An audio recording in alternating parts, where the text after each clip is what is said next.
Hello दोस्तों, आपके अपने यूट्यूब चैनल ट्यूटर एसआरएस में आपका बहुत बहुत स्वागत है। तो पिछले वीडियो में हमने संविधान का इंट्रोडक्शन पढ़ा था। आज हम लोग संविधान सभा का गठन पढ़ेंगे और आगे बढ़ने से पहले मैं आपसे अनुरोध करना चाहता हूं कि आप इस वीडियो को अंत तक ज़रूर देखें। तो चलिए शुरू करते हैं। संविधान सभा का गठन। तो संविधान सभा का गठन में ब्रिटेन का बहुत बड़ा हाथ था, जिसमें ब्रिटेन की दो सबसे बड़ी पार्टियाँ थीं, लेबर पार्टी और कंजर्वेटिव पार्टी। लेबर पार्टी, जिसे श्रमिक दल कहा जाता था, वो भारत की स्वतंत्रता की पक्षधर थी और द्वितीय विश्व युद्ध में 1939 के बाद जो चुनाव हुए उसमें लेबर पार्टी की सरकार बनी थी। लेबर पार्टी का नेतृत्व क्लेमेंट एटली कर रहे थे और क्लेमेंट एटली भारत के स्वतंत्रता के पक्षधर भी थे।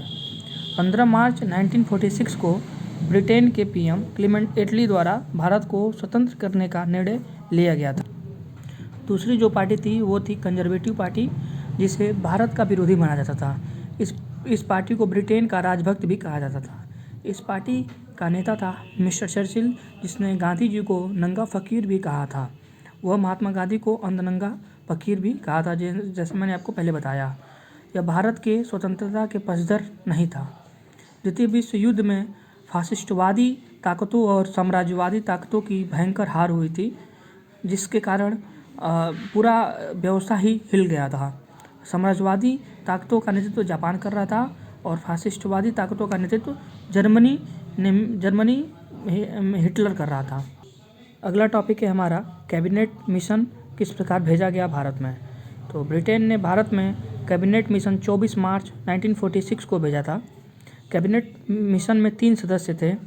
पहले थे एवी अलेक्जेंडर, दूसरे थे पैथिक लॉरेंस और तीसरे थे स्टेफर्ड क्रिस। व्यवहारिक संविधान तैयार करने के लिए कैबिनेट मिशन भारत में आया था, लेकिन कैबिनेट मिशन के अनुशंसा पर ही संविधान सभा का गठन की सिफारिश की गई थी।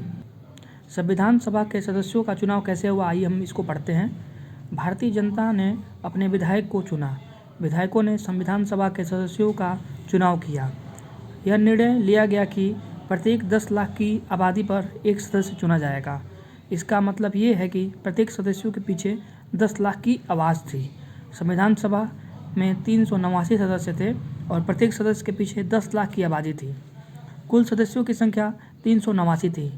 जब अंग्रेज भारत छोड़कर गए तब भारत में 11 प्रांत में अंग्रेजों का स्पष्ट शासन था। 11 प्रांत के सदस्य संख्या 292 थी। देशी रियासतों से सदस्य संख्या 93 थी। देशी रियासत का मतलब जहाँ पर अंग्रेजों का शासन नहीं था उसे देशी रियासत कहा जाता था। कमिश्नर के क्षेत्रों की सदस्य संख्या 4 थी।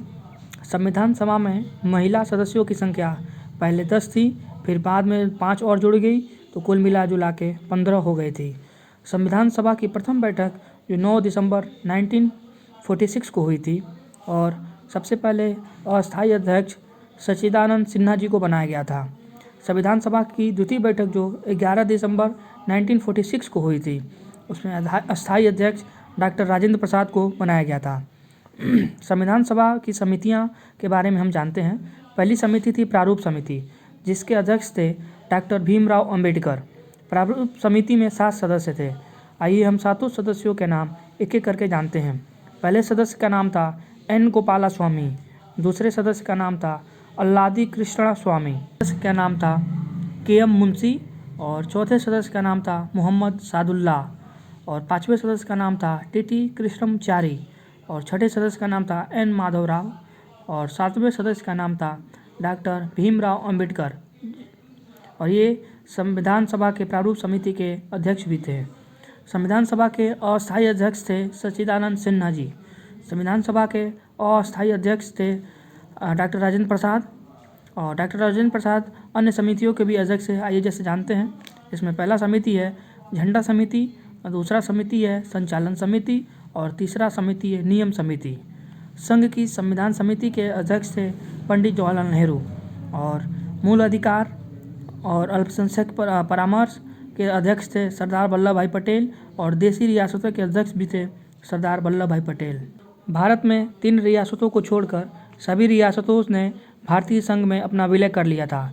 ये 3 रियासतें कौन कौन थी, आइए इनके बारे में हम लोग जानते हैं। पहली रियासत थी हैदराबाद, दूसरी रियासत थी जूनागढ़ और तीसरी रियासत थी जम्मू कश्मीर। इन रियासतों को भारत में मिलाने का श्रेय सरदार वल्लभ भाई पटेल को जाता है।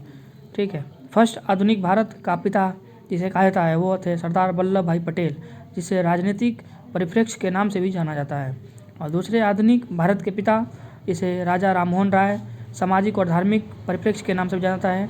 राजा राममोहन राय धार्मिक सुधार के नाम से भी जाने जाते हैं। इन्होंने सती प्रथा को अंग्रेज़ों के ज़माने में पूरी तरह से प्रतिबंध लगवा दिया था। और मूल संविधान किस भाषा में लिखा गया था, तो वो अंग्रेजी भाषा में लिखा गया था। हिंदी में अनुवाद मूल संविधान का किसने किया था, तो नंदलाल बोस महोदय जी ने किया था। संविधान बनने में कितना समय लगा था, 2 वर्ष 11 माह 18 दिन लगा था। संविधान सभा का प्रतीक कौन था, तो हाथी था। के निर्माण में कुल कितने अधिवेशन हुए, आइए इसके बारे में जानते हैं। तो कुल मिला जुला के 11 अधिवेशन हुए थे।